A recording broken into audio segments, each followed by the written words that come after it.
In 2025, the National Commission on Small Arms and Light Weapons estimated that about 2.3 million small and light weapons were in circulation nationwide.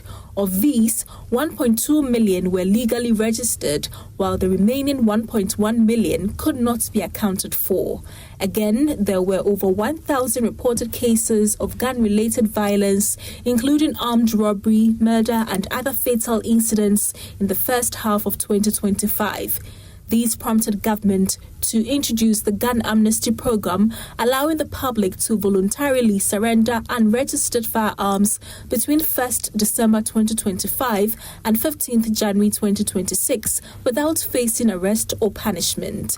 Speaking at a stakeholders engagement with the Ghana Airports Company Limited and airport security agencies, the Executive Secretary of the National Commission on Small Arms and Light Weapons, Dr. Adam Bonar, revealed that thousands of weapons have already been retrieved.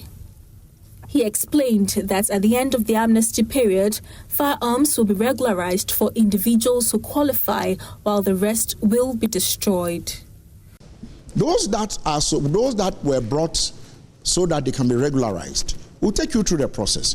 If you are someone with good behavior, someone who the law says we can register for you, it will be registered for you after background checks and everything. But those ones that are brought in and cannot be registered, we are confiscated to the state and destroyed. And so the Commission also has one of its mandates to destroy weapons, and therefore now we have the weapon sharer that mails weapons. Dr. Bonar also issued a strong warning to airport staff who connive with individuals to smuggle illicit firearms into the country. This is a major transit point in and out of this country. Weapons will come in, weapons will go. Weapons are flying in domestically, weapons are flying in, internationally. And sometimes they try to hide them. Sometimes with the connivance of some ground staff. The President and my Minister and Deputy Minister says I should tell you that if you are caught, the law is the law.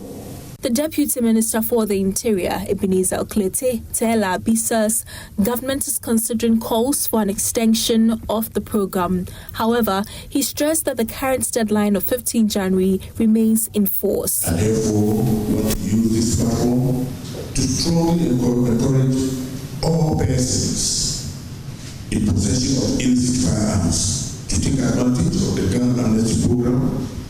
Surrounding such arms is not a sign of weakness. It is a responsibility that protects families, communities, and the nation at large. For those who may be eligible to regularize their firearms, this is the appropriate and lawful path to follow. Joint security operations are expected to commence immediately after the amnesty period ends to crack down on individuals in possession of illegal firearms. For JoyNews, I am Gemma Apia.